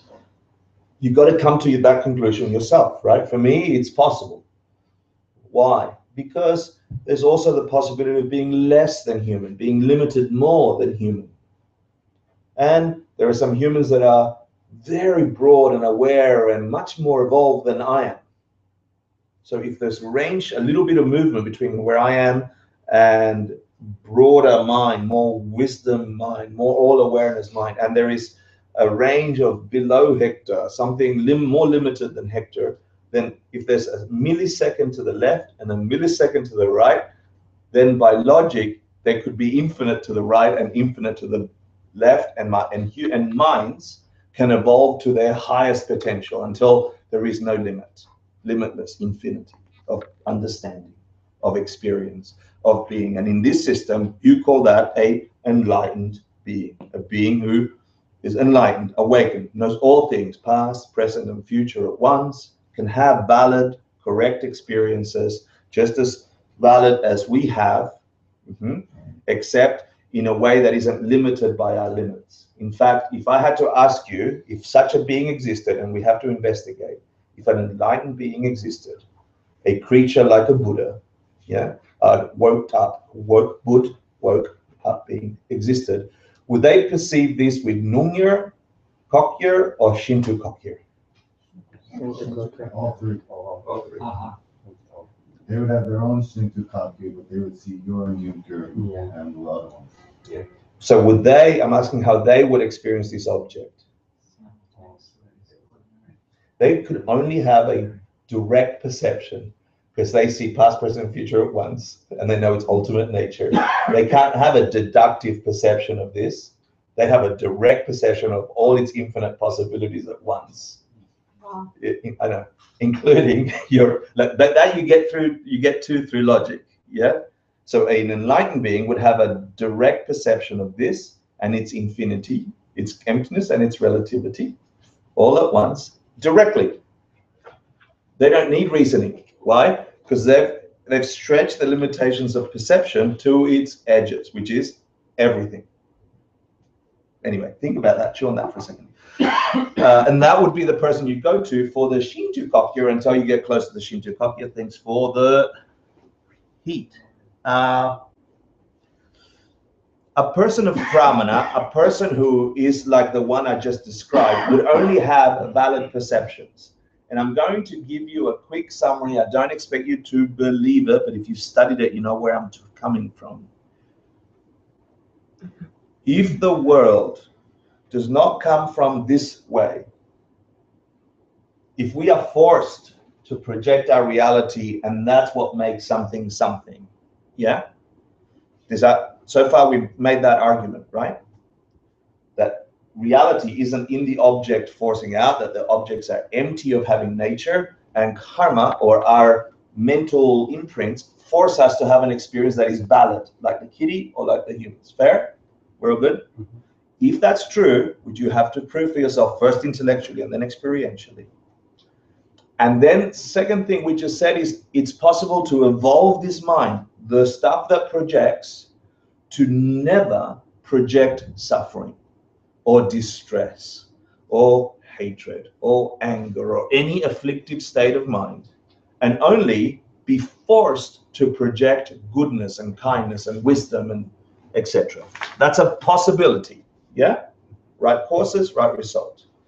What courses must that mind have had and continue to have to be forced to experience everything as bliss and pure goodness?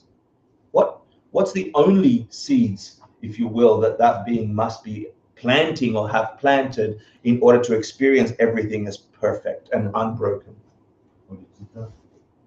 Perfect goodness, compassion towards all, which is the link, the most important link between virtue, goodness, ethics. That's the only reason for ethics, because what you do is what you experience.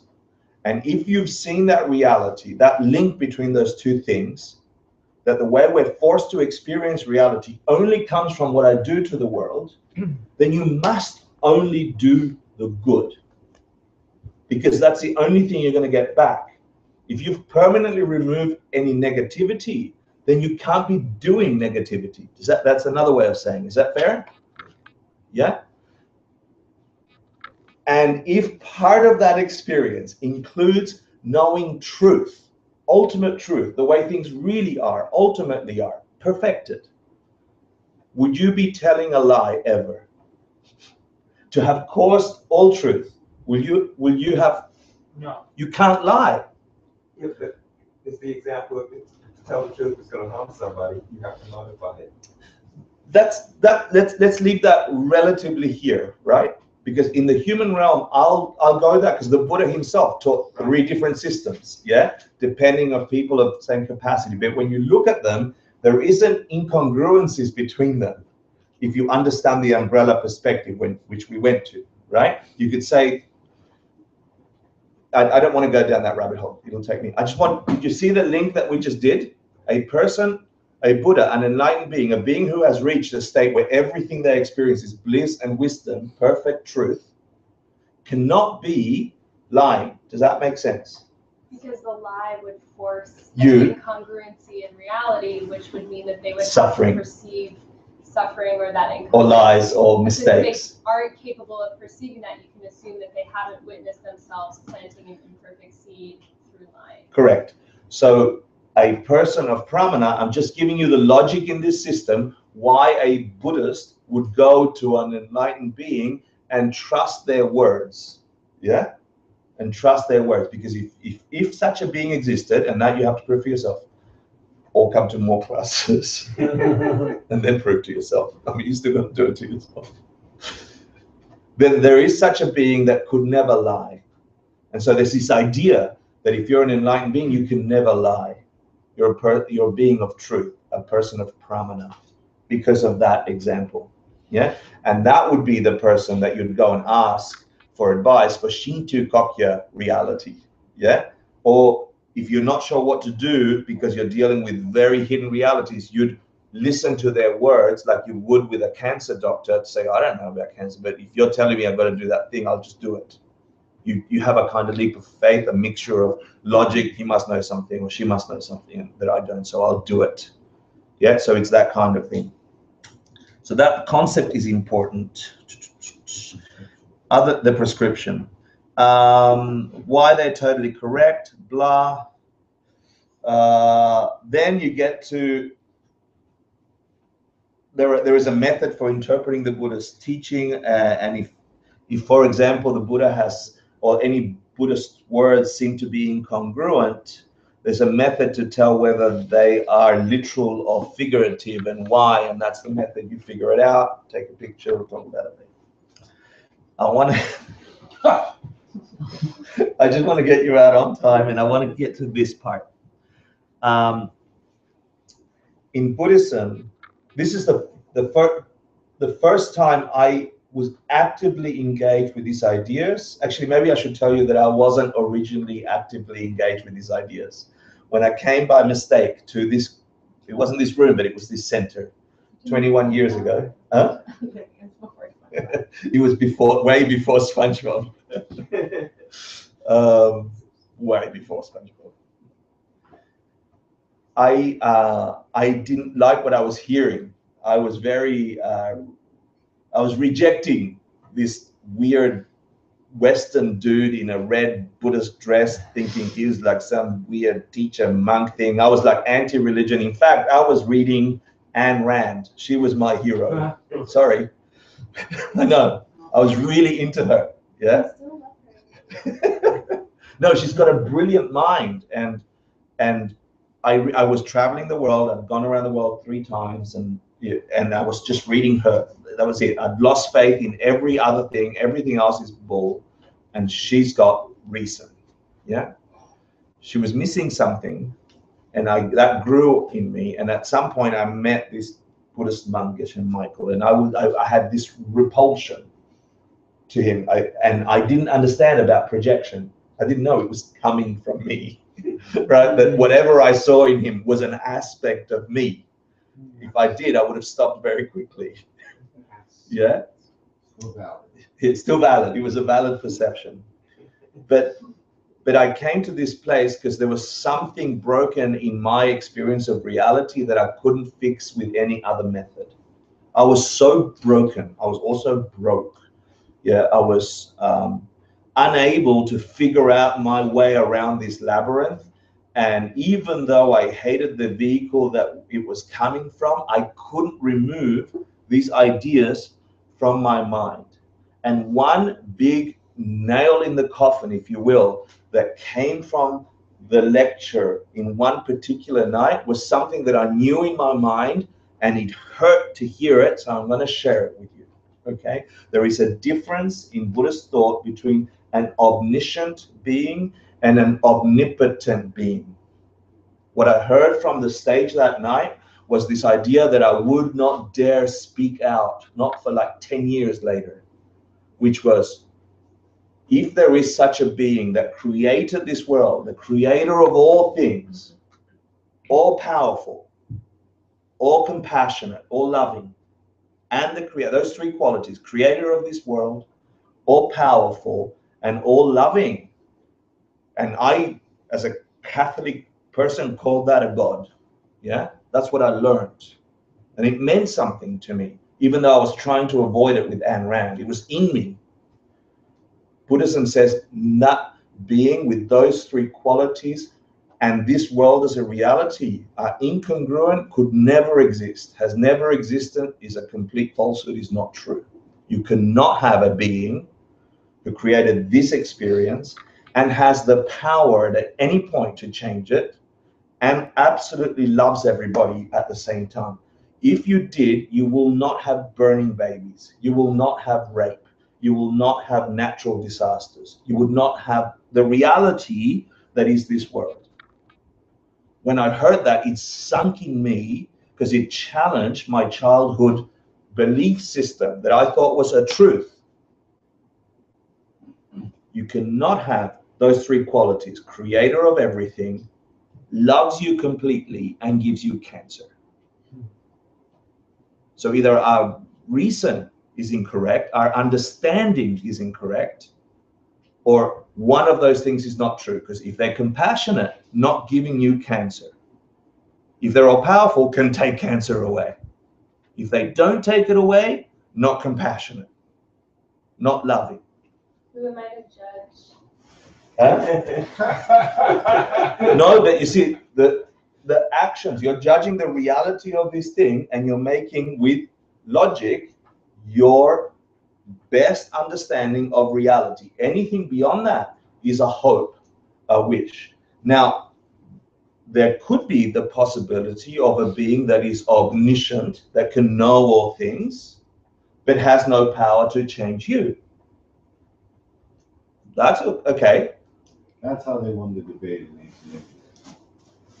1880. How do you mean? That they made that point, and the other guy said, no, it's not true, because the guy could have his own secret reasons, and he knows how to get help. Yeah.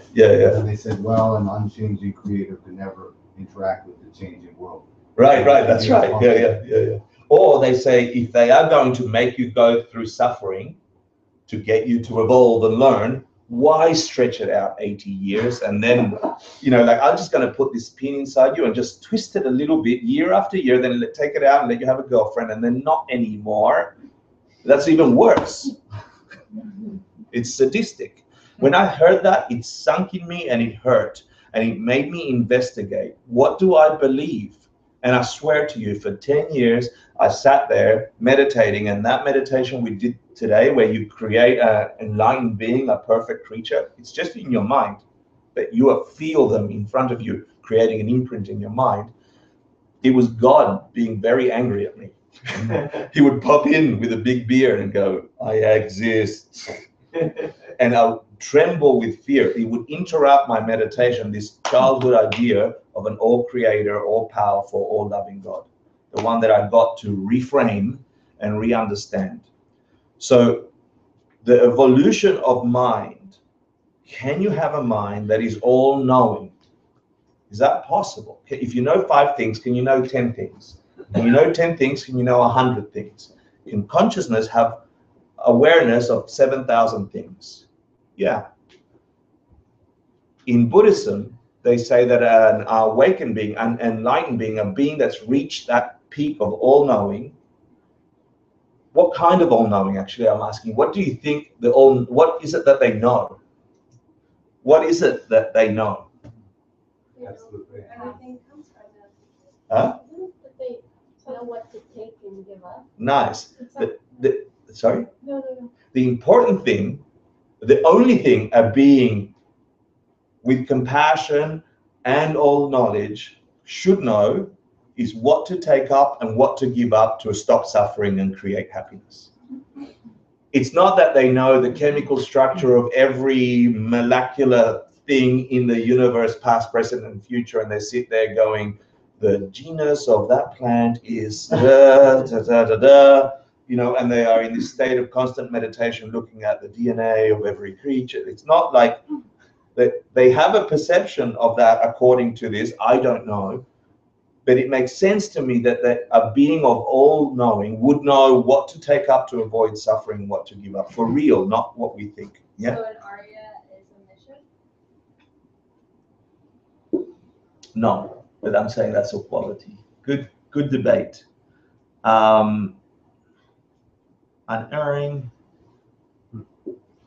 Then there is a line in Master Vignagas, the grandfather of logic, that says, I bow down, this is his opening line to his text. I bow down to the one who turned correct, who helps all beings, the teacher, the one who went to bliss, and our protector. And each one of those is a code for a state of being that we can become. There's this thing called the forward order and the backwards order. And in the debate, when Master Dignaga in this text was describing logic and perception, there was a clan in ancient India called the Chavakas who believed in a all creative God, one that created this stuff for us. Yep. And they had this debate. They had this beautiful debate, which you alluded to, right? And that's what we're going. And in that debate, you get Master Dignaga and then Master Dharmakirti, I'm dyslexic, hinting at causality and the proof of past and future lives. And I'll give you a quick insight. The Chavakas who said, hold on, can there be such a being that knows everything, the stuff I just described? Is it possible really that a creature can evolve to such a state? Yeah, absolutely. What would they require?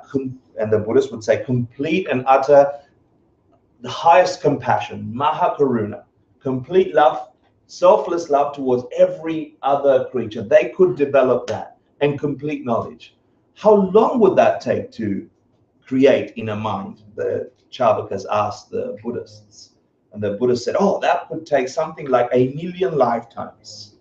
And then the debate came, like, what do you mean lifetimes?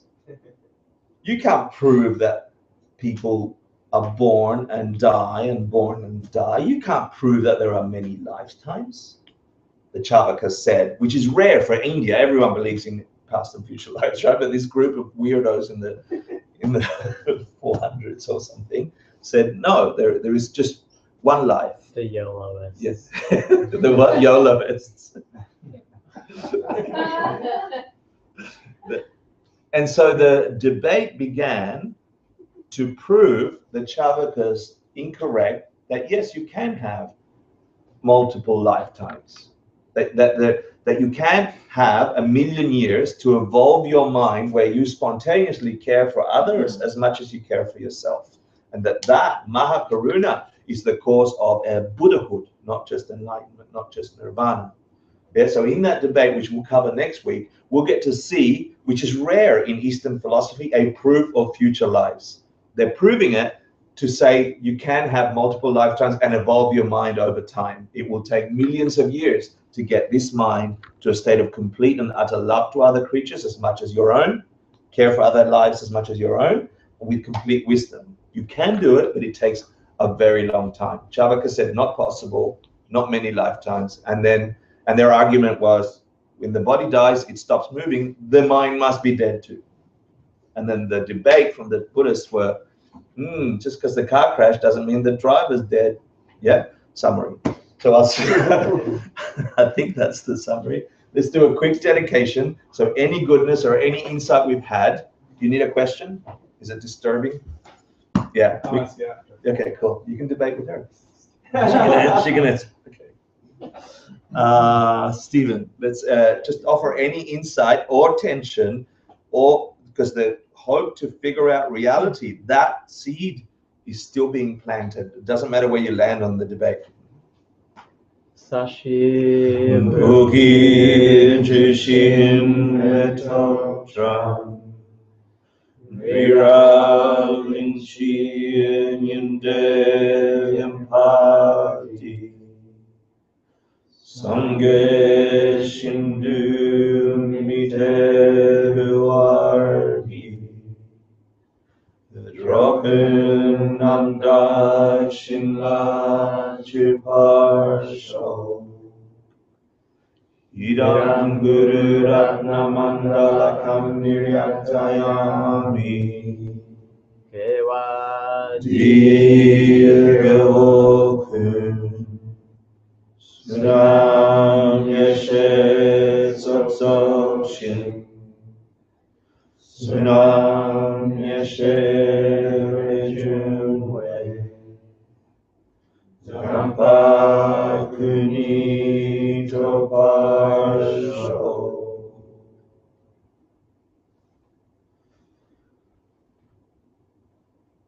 you so much for turning your Thursday evenings into study of your worlds. It will have a result in your experience. Don't let it get too heady. Let it soak in, and then let your mind process, with openness, and check it out for yourselves. That's what it's for. It's not like thou shalt believe. It's not that.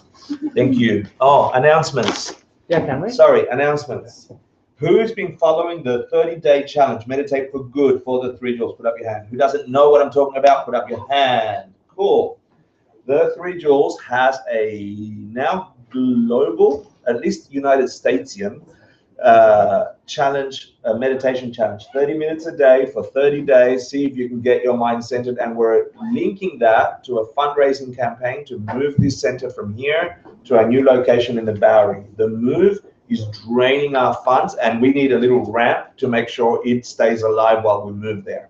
Yeah. So we're asking anybody that wants to raise $10, $100, $1,500, $1,000. It doesn't matter. But if you meditate every day and just post it and share, that part will benefit you. The other part, encourage friends and family to say, support this awesome place. So the 30-day meditation challenge can start anytime between now and tomorrow. Yeah. So tomorrow's the last day to begin. And Steve sent out an email today. Sarah Blackburn, who is that person. Hi. And Miriam Parker, if you know Miriam, she's they both offered to guide people through this challenge. So if you don't have a 30-minute-a-day practice, that's okay. You can still participate in the challenge. If you feel that you need a little bit of assistance, either orienting to the internet, which I know is a problem for some people, or orienting to the practice, Sarah and Miriam have both offered like one-on-one consultations with people. They're recording meditations and sending them out to you guys. So if you're interested, you can come to me, or you can go to Sarah as well and let her know that you want to. If not, just go right on the website, 3jewels.org, and there's a little banner that says start your 30-day challenge today. And you click there. It's super easy. I literally signed someone up walking from 12th Street to 10th Street on my iPhone with 4% battery. So you can do it. All of the things have been pre-filled. Like we typed it all up. You just have to press your name. You type your name, press enter, and then later you can upload a photo. But it's really like. And just a side benefit is like just posting my daily meditations. I get to see everybody else's daily meditation, and I feel a sense of this community that we have here. When I see yours, I just feel like, oh, we're together, we're doing this. And there are people on other parts of the United States also doing it. Erin, who's at the back, is doing it. She's from another studio. People from other places are doing it. And it looks like it's a little movement. I know you said the last time is tomorrow, but I want to discuss tomorrow for anybody that wants to start it later. I don't mind starting it later and finish it. But I know I shouldn't say that publicly unless I discuss it with the board. No. And can I also add, just through the meditation challenge, which we've only been doing for a month, which a lot of people are like, oh, I can't raise money. We've raised $20,000 so far in 1 month just doing this. Yeah, all out 36. And and in fundraising in general for the past month, we raised 36,000. So it's awesome. We have a lot more to go. We're not halfway there yet, but we can do that for another month. We can just turn the gears up. And you can also we do have a couple of pledges of big money that should just do that to it, but they're only going to do that if they believe that we're doing it ourselves. So please help. We can turn like 40, 50 grand into 200 grand, I think. With the promises we've had. Can I make another plug? You can make another plug. Stefan will be having a Thai partner yoga workshop on December 16th. Wow. Do you want to add anything to that? Yeah, so you guys will be able to check out the website in the next week. It'll go up either Sunday or Monday. Sunday or Monday, and you guys will get full details. And then there'll be like little videos describing what Thai yoga is like, and it will be really fun workshop. And it's kind of like a prelude to like possibly a Valentine's Day workshop, and you guys will get more details. But so can I ask, do you find a partner there, or you have to bring your own partner? That's a good point. You can show up solo because we will ensure that you have even numbers. Oh, sorry. Thank you. Cool. And There is one more.